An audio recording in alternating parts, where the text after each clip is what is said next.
pretty much on time for a change.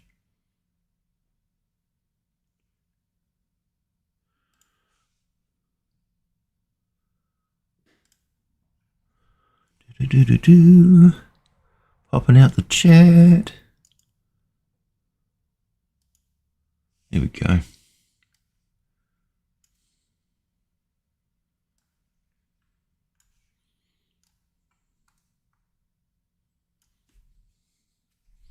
Ooh, it's awfully dark.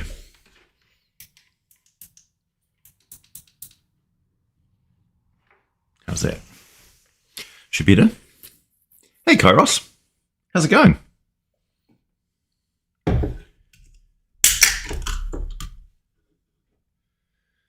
Red Bull and multivitamins. Good work. Good for what the ailing YouTuber needs. Also, my Red Bull is actually red today. Hey, Shakescan. Nice to see you. Well, hello, Bryce. Greetings, HP Haga. Ooh, that tastes awful. Morning.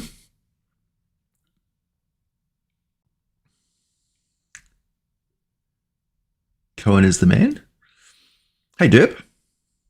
AI art and Epic Quests, are these separate things or related? They're separate and related because I use AI art in all of my videos now. So the videos that I've got coming up are another Epic Quest.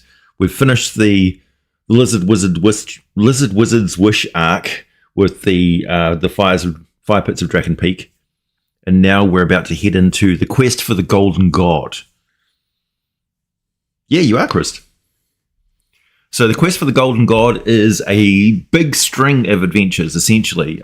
So it's more like a thread that connects the different adventures.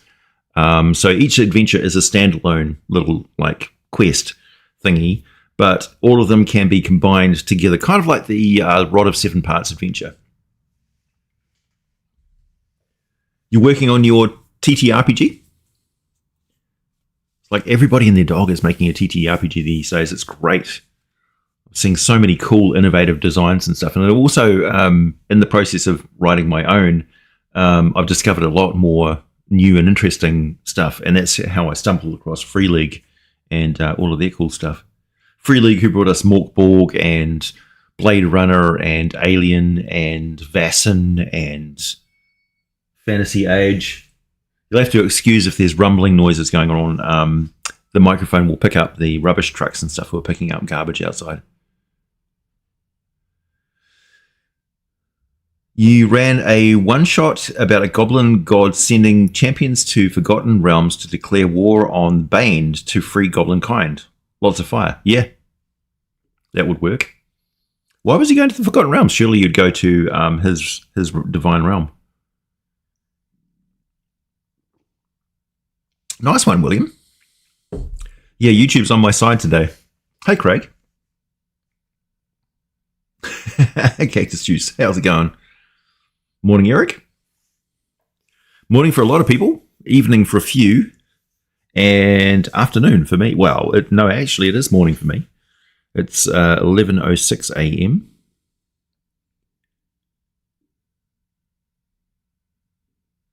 Yeah, absolutely, Cohen. All the diversity coming out is because of the chaos from early this year. Yeah, basically, Wizard of the Coast shat the bed, and everybody is fleeing in droves. I'm happy to have led the charge, but I am, suffering the consequences of reduced traffic to my my videos. A lot of people don't realize that you don't need to be a D&D person and a Forgotten Realms person to carry on doing lore videos and making adventures and all sorts of awesome shit for people's games. So I'm suffering the ill effects of people leaving without sticking around to seeing what I was going to carry on doing. So that's unfortunate. Hopefully they figure out that I'm actually producing new content now and they can come back and get all the goodness. But, Oh, yeah. Thanks for reminding me, Danny. My Kickstarter is currently live. It's been going for the last 10 days or so. I'm at 33% funding. But I've got a ways to go. So I need all the help I can get for people backing the awesome silicone battle mats that'll last you a lifetime. I've had some comments for people perplexed that there's not enough traction, but it's a big target to hit because we've got to hit a minimum manufacturing target of 2,000 units before the factory will even produce them. So that's the problem with making stuff from scratch, is that you have to, these factories work to bulk orders and stuff. But once we do that, then they can produce smaller runs of 500 or so battle mats each. So we'll be able to diversify into different colors and things like that. But at the moment, we just need to hit those target and get a big bulk order of them done. Hopefully, like if anybody can go to the local retailer and show them the Kickstarter and show them the special offer that we've got for retail packages, because those come with retail like packaging and stuff like that. But yeah. Hopefully, we can get some more traction. We've still got 50 days to go, so it's early days yet, and I'm pretty happy with the progress so far, but it has stalled a bit over the last week or so.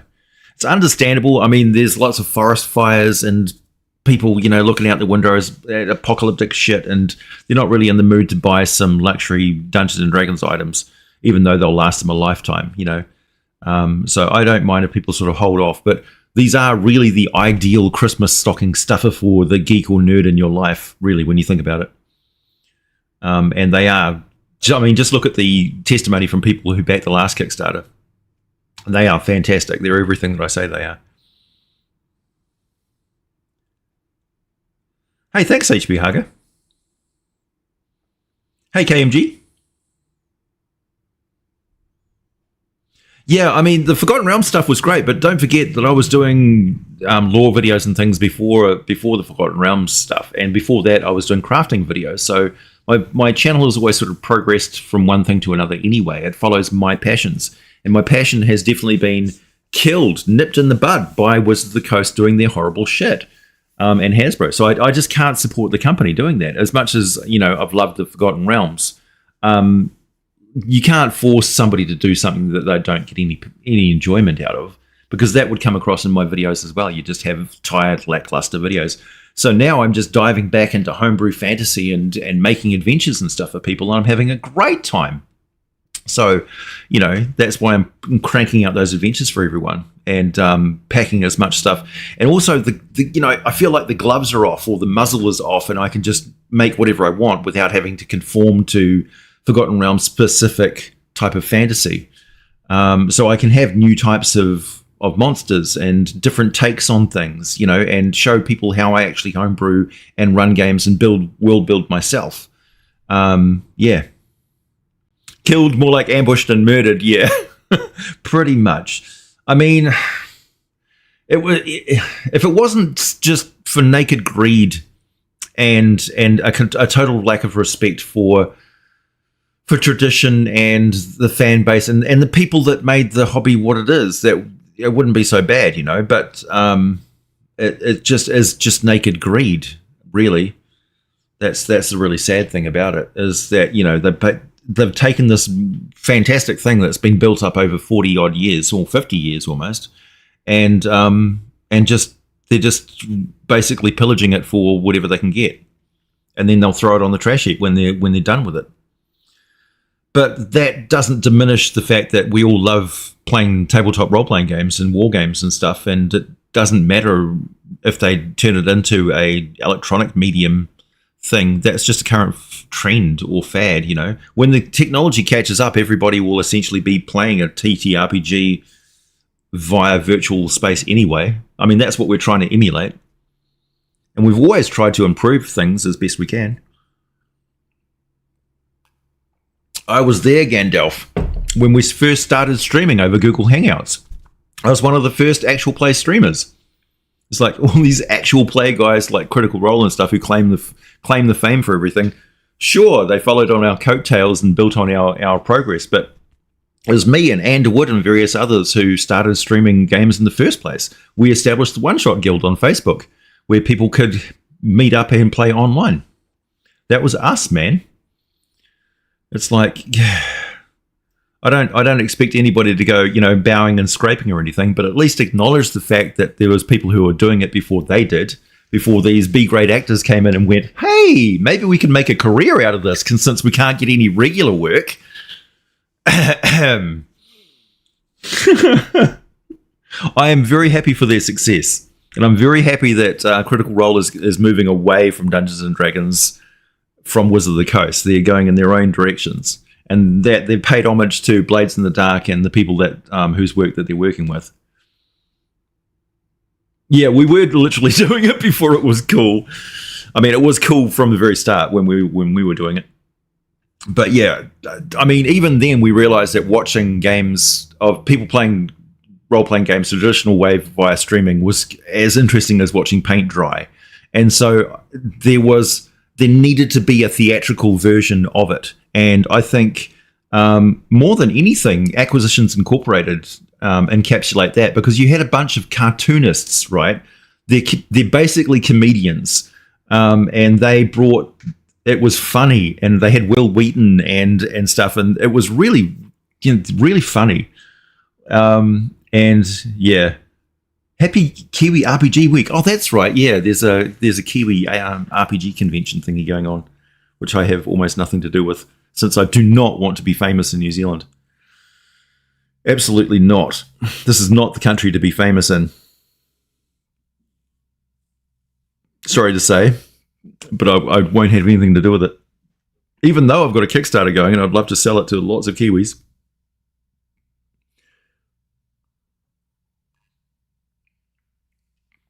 Yeah, there's definitely a Star Wars tabletop RPG. I've got one on my shelf behind me there. Age of Rebellion and Edge of the Empire are the latest ones.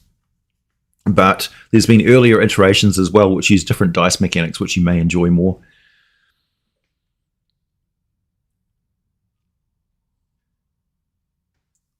Yeah, on dial-up, phone cards to pay for long-distance calls. I know, it was awful, wasn't it?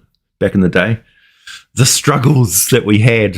Google Hangouts was actually pretty good. It had a lot of tools that we could integrate in it, like dice rollers and stuff like that. It was as good, almost, as Roll20. But we learned how to use like Paint and set up second cameras and stuff to do all of the stuff that we would normally do. And in many ways, it was more sort of authentic. Roll20, I think, is very distracting. Same with Fantasy Grounds and things like that. And they take a lot of time to set up. And I think there's a danger of being bottlenecked into what you've prepped and not being homebrew enough and sandboxy enough, or improv enough if you use a virtual tabletop. That's just my personal take, though. You're off hunting goblins in Damara. Wear something warm. Yeah, West End Star Wars RPG. West End Games made the D6 system, which they use for a lot of different stuff. And unfortunately, West End Games went out of business through no fault of their own. They were doing quite well, and they actually were making the second edition of the D6 system that they were going to use for Star Wars. But the game company went out of business. But before they did that, they released that D6 system basically public access for everybody to use. And it's actually quite good.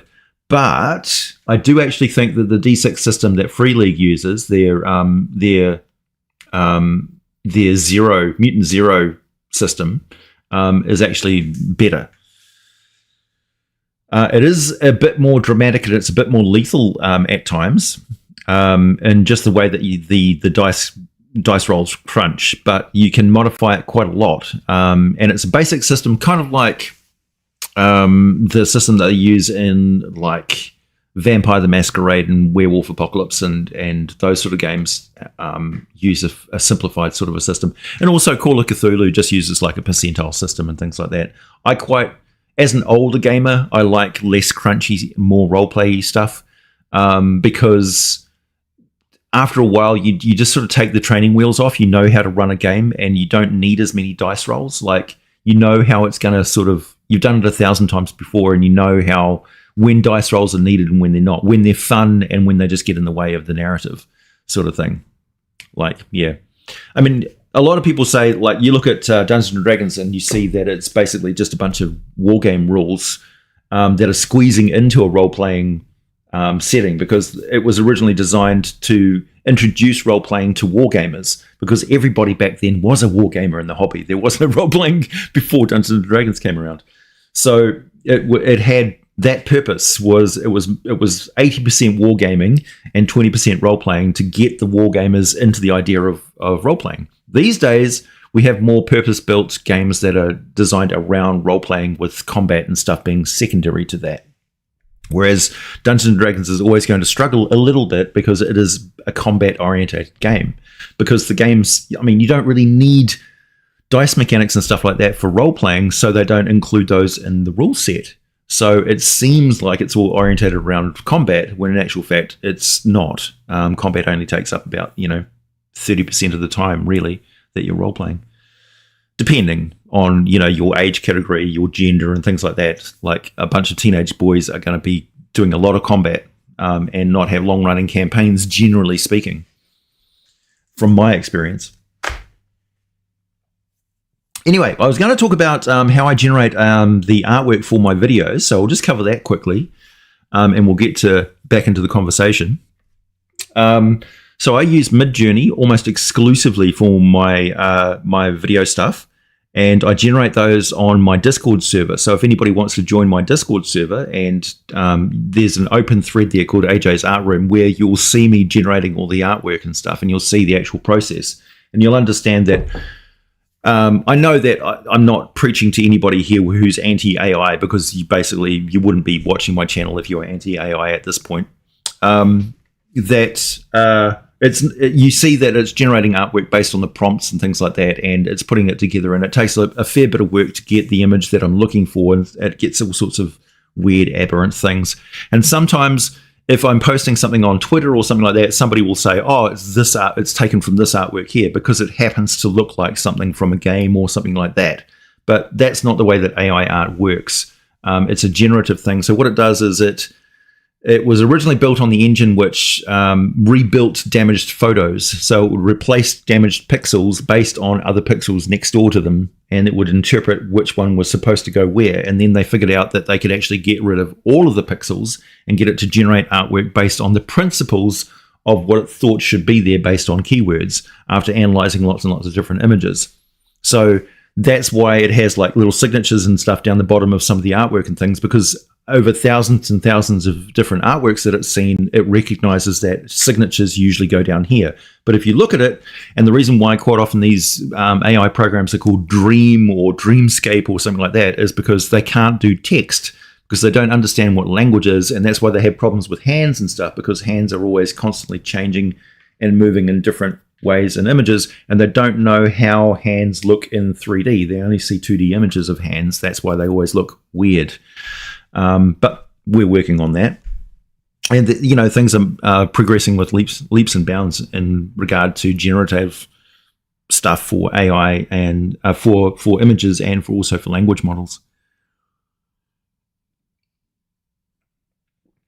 I've got the mid. I think I've got a mid account for AI. It's about $30 a month, something like that. It's well worth it, considering that I earn a living from my videos. So I get that returned to me in income from my videos. So it's a business expense for me. I understand that it would not be an affordable luxury for people who are not doing it for a business thing. But for me, I spend money on the AI Arts Midjourney account, on a text generating web service that does the titles and stuff for my videos, because I have all sorts of problems, because I don't use Photoshop, so I have problems making titles that look good with bent images, the curving text and stuff like that. You'll notice in all my old videos, it's just a big block of like I just use MS Paint.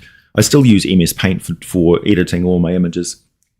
And I also pay money to a place, Soundstripe. I used to pay money to another Storyblocks, but Storyblocks was giving me issues with it was holding up my videos, and it was going through a copy like the songs and stuff that were in my videos were getting claimed by third parties, even though I'd paid storyboards or story blocks for the right to use the music, and then they had a process that would take half an hour or so where they could check it and make sure that, and then release the claim thingy. But the problem was that those third-party companies could do this with impunity and not get any blowback on them whatsoever for the fact that they had absolutely no right to do that, and they were claiming the money from my videos and holding it in reserve and stuff, and I didn't, and that was during a critical time when like the most views would come to your channel in the first hour or so that a video was up.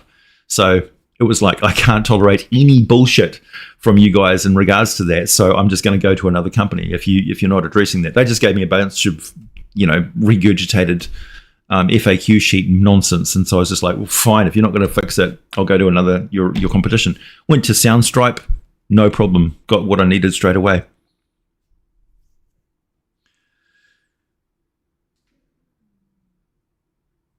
I don't pay for ChatGPT. I don't see any great benefit in paying for ChatGPT. Maybe you can enlighten me why that would be better than just the free version. With Midjourney, definitely, it's worth it because you get the full end, the full like fast image production and unlimited image production. And I generate like hundreds of images a day. Is Call of Cthulhu's board game story the same as 2018 video game? I don't know. I've only played like Arkham Horror and things like that in regards to board games. But role-playing games, they're free and open to anything that you want to play. I'd also suggest checking out other games like Tales from the Loop and Delta Green and Kids on Bikes and The Strange. There's lots of different gaming companies that have that genre, and also Palladium Books Beyond the Supernatural and Nightbane are really good in regards to that. I'd say Beyond the Supernatural is actually the granddaddy, aside from Call of Cthulhu, because Call of Cthulhu is kind of restricted to that Call of Cthulhu mythos, and they've just sort of expanded on to other eras of time and other sort of, now you can investigate aliens and werewolves and things like that. But beforehand, it was pretty much solely concentrated on H.P. Lovecraft's Call of Cthulhu mythos during a certain period of time. Delta Green sort of starts there. So it's the premise of Delta Green is that Innsmouth, the town of Innsmouth, was raided by various government agencies who uncovered that these deep ones exist, and that there's an alien civilization which is existing in the deep waters of the world, sort of thing. And then it sort of went from there, and it's like Delta Green was a separate agency, and you had like the UFO Majestic 12 organization working against them and that sort of thing. So it's like shadow organizations that are above the law, sort of thing. It's really good.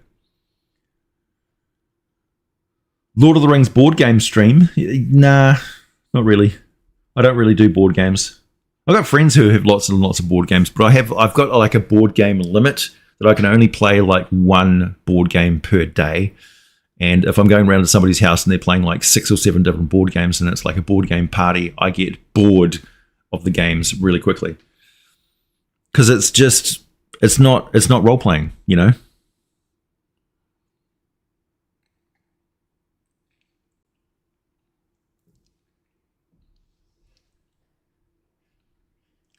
Hello Future Me released a rather long, well-researched essay on how Stable Diffusion styled artworks and how people all over seem to misunderstand the copyright side of it. Yeah. So one thing that I always point out to people, and I feel like I'm saying it every single time I talk about it, is that any of the artwork that I use in my videos that is AI generated won't have a signature on it. It's not claimed by me, although it's generated by me and quite often edited by me. Because it is AI-generated artwork, that means it's free use, public domain for anybody to use. So you can literally request a specific bit of artwork from any timestamp in my videos, and I will send you that artwork in its full resolution for you to use as you see fit. If you like a particular bit of artwork for a game that you're using, because those adventure videos, the Derailed Fantasy, those are eventually going to be put into PDF form for people to purchase and use, and that will include all of the artwork and stuff plus extra bits and pieces plus tables and charts and things that I'll throw in there as well for people to use. And I'm writing those scripts not just as video scripts, but as actually edited and put together PDF videos. PDFs, adventure PDFs for people to use. In exactly the same format as the videos. So I'm reading out basically the adventure as you read it. It's just like when I actually had the PDF put together and I was looking at it, even without artwork, it was like 8 pages. I was like, wow, okay. These are actually quite substantial. And yeah, it'd be interesting seeing other YouTubers following in these footsteps and seeing if they could actually put together 3 or 4 adventures a month, because it's pretty hardcore. You need to do a lot of writing to get to that productivity level. And I'm not using ChatGPT and stuff for those, so I am actually writing it as it is. Stopping in to say hi from Ireland before heading to bed. I said sweet as yesterday to someone who was 100% confused by it. I just grabbed my coffee and left. Still use New Zealand slang from my time there. Yeah, sweet as. Sweet as, bro. Sweet as what? Just sweet as. And also New Zealanders saying, yeah, nah. Yeah, nah. That's what you'll get very frustrated with hearing Kiwis saying that. Yeah, nah, yeah. It's like, what is it? Yes or no? Yeah, nah. Yeah, nah, bro.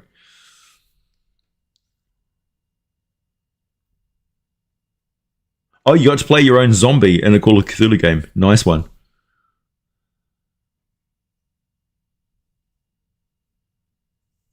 Yes, that's it exactly, Loa. Combining your love of fantasy and horror with people's propensity for believing conspiracy theories. That's Delta Green to a T for you. Yeah, just have to hope it stays on the tabletop and don't take any of these crazy ideas with you. I mean, I love conspiracy theories and alien visitation theories and stuff like that, but like I take it with a heavy grain of salt.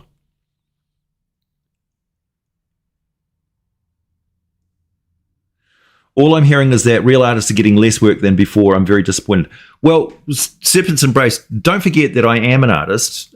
So, like, if you look at my videos, you'll see that I actually do artwork and stuff. I've been trained in graphic design, sketch, and sculpture. So I actually do all of those things. And I started off this channel as a crafting channel. So I sculpt stuff and do stuff. And for me, even as an artist myself, producing the artwork for the videos that I make, if I was just doing it myself, it would take months to get one video done. With doing the writing and the artwork and all the editing and making PDFs and doing the video uploading and editing and stuff like that, we're talking like one video a month. And that would not be sustainable as an income. Also, if I was commissioning artists to do that, like even cover artworks and stuff for PDFs or things like that, 3 or 4 of those a week, or 3 or 4 of those a month is thousands of dollars, and I don't earn that money. So I can't pay artists a decent wage for doing that sort of thing. What we'll see, I think, going forward is that people will be buying traditional artwork, but they won't be buying prints of it. They'll be buying actual canvas and paintings. So artists will actually have to paint and do and sketch and make original actual artworks and move away from digital image production. So people who are using Photoshop and things like that, they won't be able to do that anymore because they've basically just been outclassed by AI. The tool has overtaken and become a tool that anybody with a creative talent can use. And even when I'm putting the artwork together, you'll see the prompts and stuff on my Discord server that I'm using. So I'm typically I'll use prompts like highly detailed fantasy art and 4K resolution and natural light or something like that. So I'm thinking of camera angles and I'm thinking of particular art styles and things like that. I don't often use, I almost never use artists' names or anything like that because I don't need to. And the Midjourney's kind of learned my style as a user as well, and it knows the sort of images that I'm looking to generate. So sometimes it has all sorts of problems though, like trying to get bare feet on a halfling. was really, really difficult. They kept putting sandals on the feet all the time, like leather shoes, and trying to get decent pointy elven ears. They're either wildly pointy because of just everybody like all the Japanese anime and all that sort of stuff, and all the fantasy art does like wildly pointed elf ears, and Lord of the Rings elves have barely even pointed ears at all. And so it's getting that middle ground of either nothing or way too much is really difficult. So quite often I actually just have to edit it and find like that ear fits that image. So I'll just take that from that image and splice it onto that one. So quite a lot of the finished artwork that I use in my videos is actually spliced together from 3 or 4 different images. But you need an artistic training and an artistic eye and an artistic talent and patience to actually put those images together. Anybody can just like type something into there and it will come up with some sort of crazy crap. And they'll get very frustrated and go, well, how come these guys can make this stuff and I can't even make a koala holding a cigarette without it looking like a mutant? It's because it actually requires some sort of talent and training and dedication. So there is, it's just another tool and another artistic medium. No, it's not that I thought the bare feet was inappropriate. It's just not used to drawing halflings with bare feet, I suppose. I don't know. It's just, I hadn't found the exact phrase that it needed to put that image together.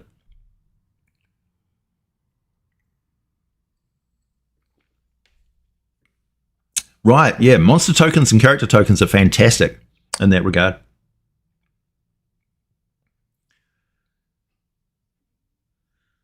Yeah, YouTube will be inserting ads into this live stream automatically because I'm just concentrating on talking with people. Do I take requests?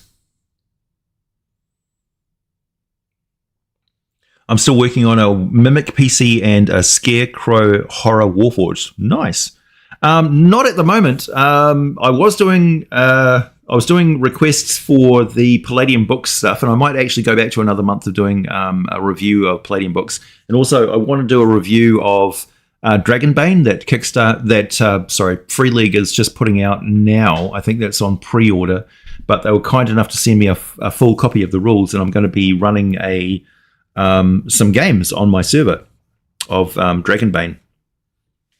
This is Dragonbane's Quickstarter rules here that you can download for free from Free League's website. Free League from Sweden.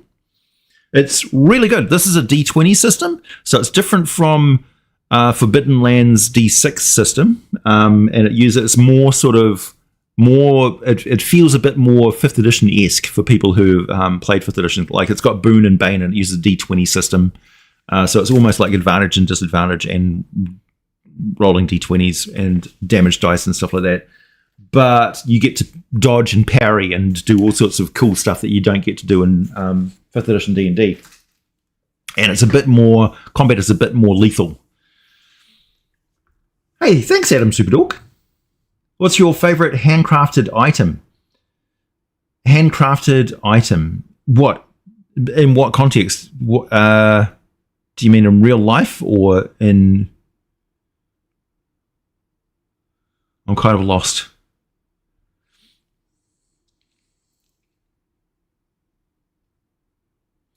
Yeah, I haven't played a lot of Palladium Fantasy because we basically played D&D, but I've always wanted to play a lot of Palladium Fantasy. Oh, in real life, favorite handcrafted item is probably books, handcrafted notebooks and things like that, or sketchbooks. And I really like... I wish I had better cutlery, like handcrafted. I wish more people did hand-forged cutlery, knives, serving sets, bowls, goblets, and things like that. So if I'm ever at like a craft store or a roadside thing or a secondhand shop or an antique shop, and I see some really nice like metal mug or goblet or bowl or something like that, I just want it. I want it, absolutely. Are there any Palladium novels? They've got some Rifts ones. I don't think they've done any Palladium Fantasy ones. as far as I know.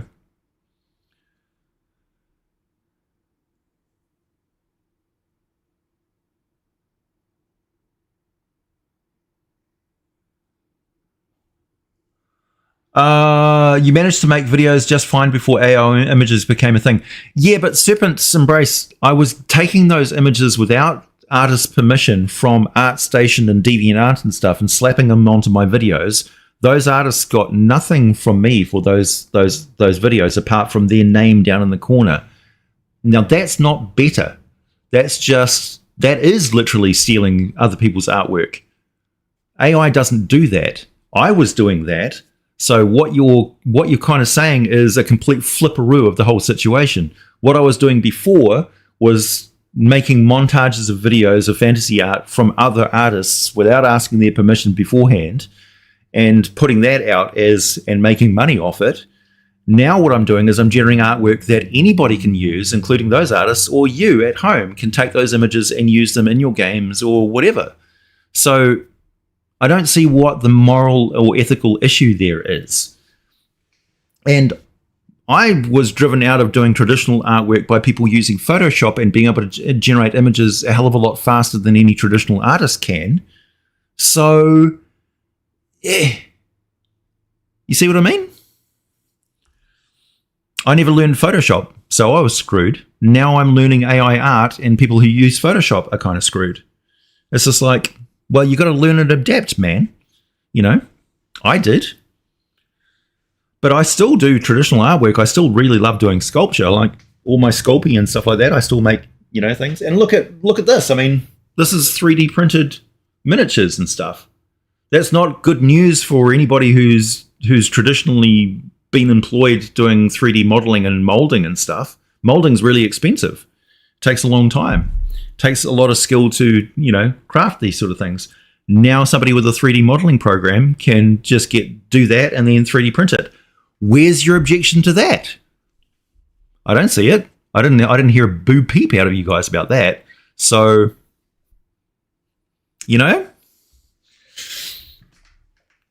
that's why I say, I'm like, if you've got that attitude, then you're never going to be happy with anything I do. So, whatever. And usually it's not actual artists that are making these claims and stuff, and they didn't come up with these talking points in the first place. They're just regurgitating some nonsense that somebody who didn't really understand AI artwork in the first place basically was ranting about on Twitter or something. It's not my job to educate you. It's my job to produce content to entertain you. Yeah, AI art is fear of Skynet. The chat GPT and the language models are the things you should fear. Those are the things that are scary. Get this. So they got a language model to interpret, because it's not just like do my essay for school, thank you. They got a chat GPT type bot, a language model, to analyze data from an MRI image scan of somebody's brain while they were looking at an image. And then they paired the images with the MRI patterns and then got the language model bot to associate the two. And then they did that lots and lots of times until they could take away the image, just show the MRI, and the chatbot thingy would basically be able to say, this person is looking at this image based on their MRI data. Then the implication there is that they could scan somebody's brain while they're watching a video and then play it back, and the model will be able to learn what the person is watching, and then, of course, it'll be able to figure out what that person is dreaming or thinking. So the language models, by scanning your brain waves, will be able to figure out what you're thinking. That's Star Wars. That's exactly what a brain-sucking Star Wars robot is going to be able to do, right? So this is what these things can do. But that's just tools that we're producing. So it's not the tools that we need to worry about. The AI is not going to run amok and take control and stuff. It's us. It's what we're using it for that we need to police and worry about. Yeah, it's not really that creepy, because you think about all the benefits of that. right? Somebody with psychological problems or somebody with, personality disorders and things like that. Those things are tools that are extremely useful diagnostic tool. If you've got somebody who can't communicate, for instance, you'd be able to figure out what's going on in somebody's brain who's like who's had a trauma so bad they're in a catatonic state, but there's still going on and stuff in their brain, for instance. You'll be able to figure out and actually communicate with them, maybe. So there's, it's technology, it's tools. Yeah, I mean, an MRI machine is a massive, big, electromagnetic thing. It's very uncomfortable to sit in one. So nobody's going to scan you with an MRI against your will.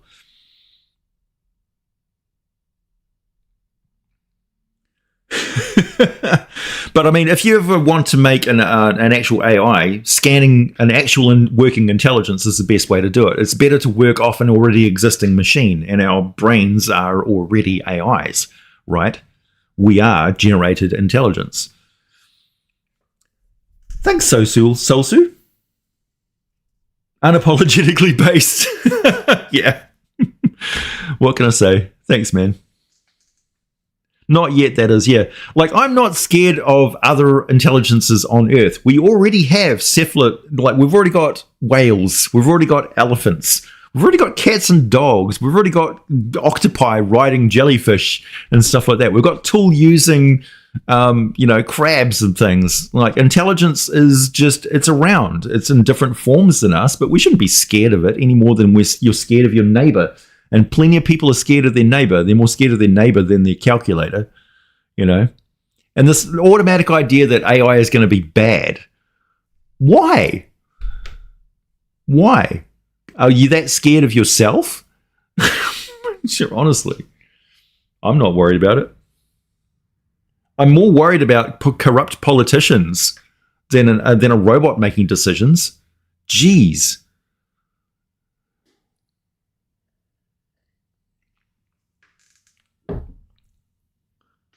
Yeah, crows. Now, crows you should be worried about. Corvids in general want to kill us. But I mean, crows have been observed paying you for your services. Like, oh, you did me a favor. Here, have a shiny trinket. Like, they understand the concept of exchange and money and owing favors and stuff, and they show appreciation. That's pretty amazing. Yeah, there's an image. There's a video of an octopi that was riding and steering an octopus, a jellyfish, like a vehicle. They are smart, man. Yeah, yeah, exactly. You put it in those contexts. I'd pick a properly trained AI over a politician any day. I'd rather get, I don't know, I think an AI has got the capacity to learn more and have more medical experience than any doctor, any human doctor. Because a doctor can't do 1 million procedures. An AI can, It's just like anything. It's a machine that has certain strengths and weaknesses. If you have a regular sort of procedure that is strengthened by doing it over and over and over and over again with precision, then a machine is going to be better than a human being, generally speaking. They're not that good in a dynamic environment. But, when it comes down to it, dentistry and things like that, Wouldn't you rather have a machine that reduces the price of dentistry to like $10 for a full mouth replacement of all your teeth? A vending machine, essentially. Yeah. I mean, we've got an election. Everybody's got elections coming up, right? And you're like, oh, no, not again. It's like a month or two or a whole year of nothing really getting done because these politicians are just completely self-interested. It's election time, so we're not worrying about anybody else. We're just worrying about our career. It's like, oh, man. Why do we have these short terms? Because we're so worried that you're going to be complete asses for, and we'll be able to tolerate you for maybe 4 years. Not enough politicians getting fired. That's the problem. Anyway, so the next, the idea that, so intelligent magic items was the other topic that we're going to cover today. And this stemmed from a conversation that we're having on the Discord server about intelligent magic items. And we just sort of take the gloves of Dungeons & Dragons off and say, okay, how would you put intelligence into an item, and how would that affect things, and what sort of iterations of magic items could you have, and what sort of weird craziness. And we just had one of those conversations where everybody was chipping in fantastic ideas, and I was just like, oh, there's definitely a video in this. I could talk about all different types of intelligent magic items for a good half hour, easy, without a breath. And that also gave me the idea for the next adventure series, The Quest for the Golden God. So it stems from the idea of a fairy tale. So you've got the god of all good dragons also happens to be, on this world, the god of treasure. It makes sense when you think about it. And the good dragon god is having an argument and competition with the evil bad dragon god. And the evil bad dragon god is a trickster, and he gets a lot of mind-controlled animals, and he conceals himself invisible, and he speaks through all the different controlled animals. And what he did was this. He said, hey, let's have a shape-shifting competition where we turn into different things. And the dragon god could match him in everything that they did. And they were at a stalemate, and then the evil dragon god did this trick where he turned himself invisible, said that he'd transformed himself into all these different creatures, and said, I bet you can't turn yourself into your pile of treasure. And the good dragon god went, yeah, you got me beat there. So he pulled out all the stops and used like wish magic and transformed himself into all of the like separate coins and gems of his pile of treasure.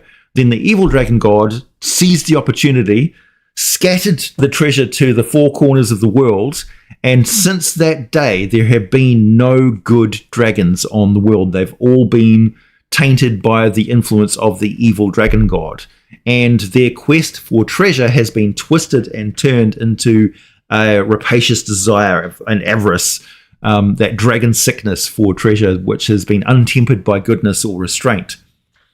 So the idea is that everywhere on this planet, you've got these golden coins and gems and things, and the golden coin is called a golden retriever. And what it does is it lands on its edge and it rolls towards the next golden retriever that it can find. But it always happens to find its way back to an adventurer. You can spend it, and then you'll go to another town, and this coin will show up again, somehow always returning to you. So they get this name for this pesky golden coin that just keeps following you around, a golden retriever, because it's trying to latch onto adventurers and get it's got a minor amount of this dragon god's sentience still left in it. And the more that you get and collect, the more they become sentient and aware and turn into little like dragon snakes made out of coins, and like a little dragon cat made out of coins that lead you in the direction of more and more treasure. And it's like, an excuse to go searching for piles of treasure. What a fantastic idea for a connector for lots of different adventures. So that's the quest for the Golden God, is to restore the god of good dragons so that good dragons return to the world. And he's the god of treasure, so you have unlimited wealth bestowed upon you for like, oh, thank you for for putting me back together again. And of course, the problem with dragons is they collect the treasure and then they hoard it for themselves, so the treasure never reconnects together to reform the god. I know! What a brilliant hook, right? Yeah, so that's the next Derailed Fantasy Adventure, or series of adventures. They'll be loosely connected by that premise.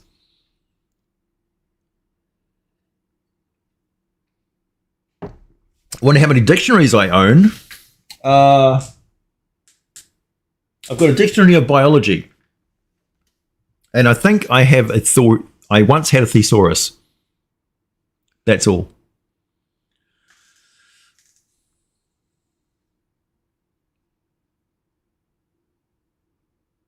Yeah, well, I mean, there's all sorts of ideas of binding souls and stuff, or making impressions of a thing. So you get a wizard, for instance, and he does this ritual, and he puts himself in the mindset that he needs, and then transfers an impression of his mind and his mood at that particular point in the ritual into the object or weapon.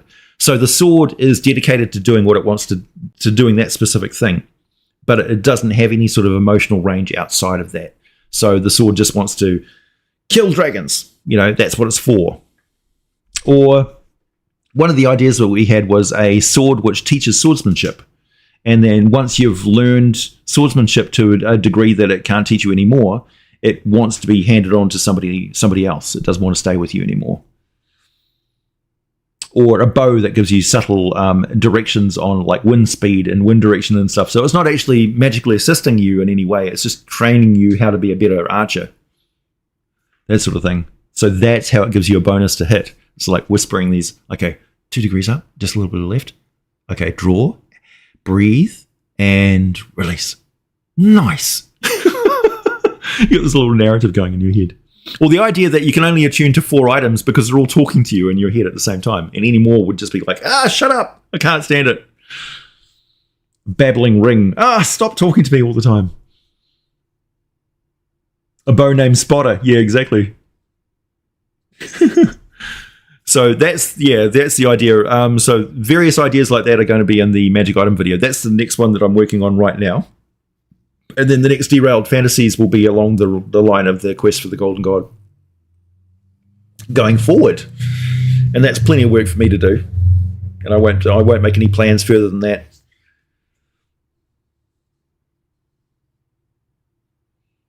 Training swords use survival as it damaged. Yeah.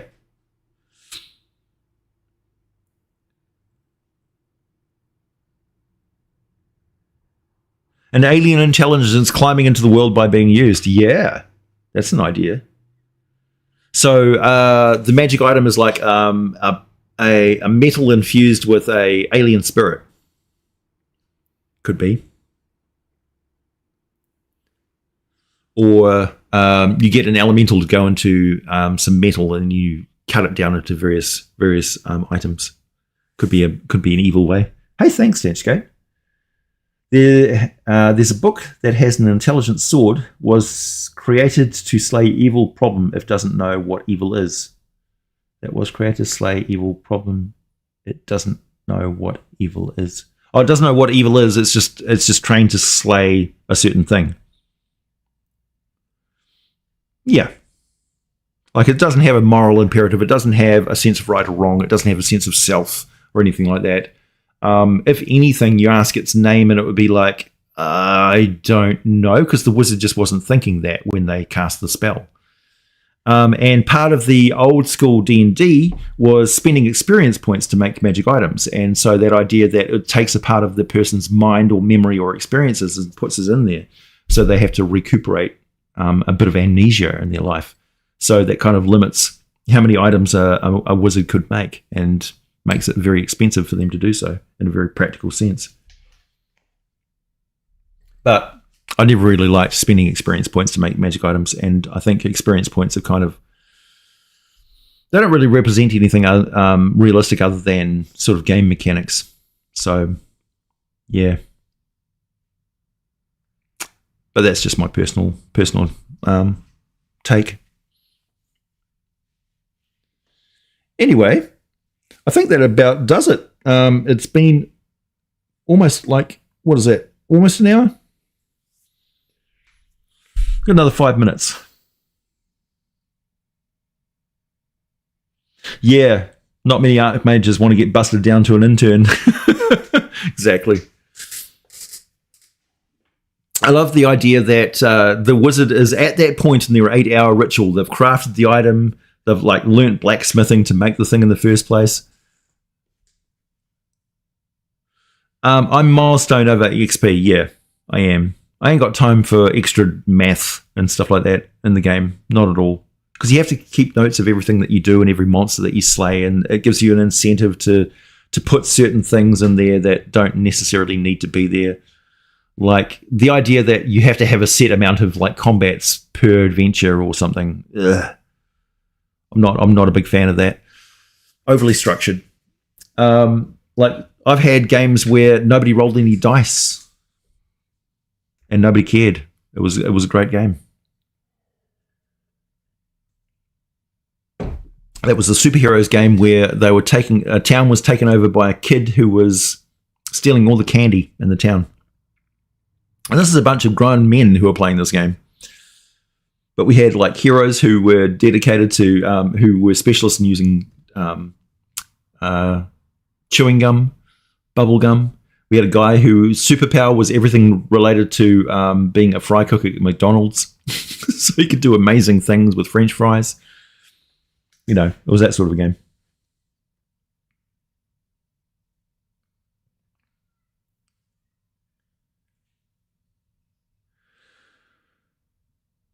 Oh, the Prince book by Machiavelli.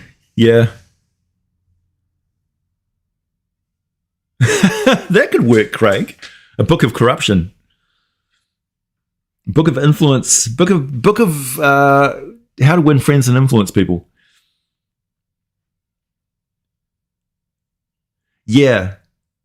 And Wizards looking for specific components and stuff like that is a great hook to get your adventures going anywhere. Hey, thanks, Sketchgate. Re-upping for Bronze Dragon for 42 months. Wow. One of the OG Bronze Dragons. Also, like intelligent, like Iron Man's Jarvis. Yeah, exactly. Giving you just basic instructions and things like that. Like a magical item that can cast the sending spell or message spell for you is really handy. Like the item itself is infused with a cantrip. An item has got a vengeance for being created. Yep. Or an item that wants more and more enchantments. Like it feeds on magic and stuff. It's like, capture the wizard, torture him until he enchants me with more. I want more power. I want to be like a Warforged again. Instead of just this like arm blade. A weapon possessed by an ex-wife who wants to get you killed. Danny, that is twisted, but I love it. A music box item. Yeah, I mean, well, Bryce, the whatchamacallit, Hellraiser, that's just a music box, a puzzle box, essentially, isn't it? Look at all the nonsense that came from that. Opens a portal to hell. Cassis used a Tarrasque pineal gland for his famous avatar spell. Yeah, Cassis was doing that under the instructions of Jurgil. So Jurgil was trying to implant his spirit into the 5 or 6 different, because it wasn't just Cassis that was casting that spell. He had a bunch of companions with him at the time. And essentially, Jurgil was trying to infuse himself into another bunch of bodies so that he wasn't locked into being a spell weaver and having the spell weaver's limited lifespan. It's a long story, but yeah, it's a long story.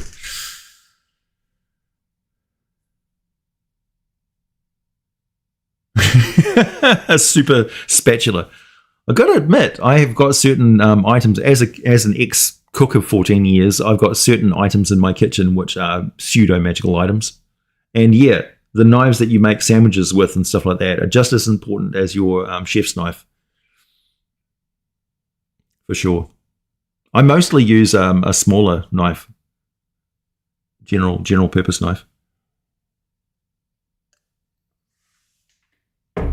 I really only use the big knife for filleting, chopping up meat, not even separating chickens and stuff. And chopping vegetables.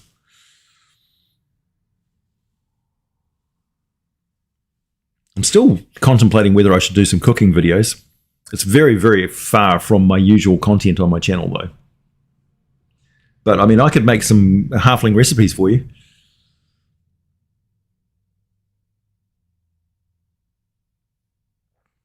Think an AI cycling light texture tools would be awesome VT. Yeah, exactly. Yeah, for object source lighting and things like that. And also fog of war and things like that would be good. Or just an AI that... when you've got a camera over top of your terrain, you could indicate with a grid and basically instruct it with some gestures, some image gestures. Like, okay, when I point here, or when I make this gesture here, could you get rid of the fog of war from over top of this this part of the feed? That would be a handy software or app that you could create. AJ's second breakfast. Yeah. Well, at the moment, my breakfast is this, which is a salad. That's my typical morning breakfast, because it's almost lunchtime for me. I like it to get a bit more room temperature before I eat it, because I'm weird and twisted. Really? I did actually contemplate getting like some squid and stuff like that and sculpting it to make it look like a mind flayer head, and how to cook mind flayer tentacles. Yeah, nah, it's also an Aussie thing. Yeah, that's true. I mean, it's healthy because it's a bunch of vegetables, but I've also got cheese and dressing in there, so it's mostly healthy. Anyway, it's time for me to go and eat my salad, everybody. I'll try and do more live streams on a regular, because I really do miss talking to everybody. That's right, Eric. Mind Flayer kobolds. Yeah.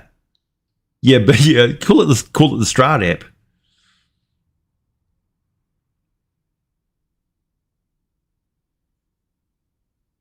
It's been nice chatting with you too, Dragonass.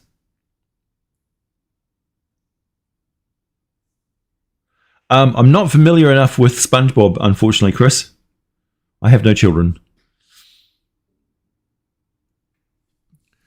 My sympathies for those of you who do, and also my congratulations. All right, catch you later, everybody.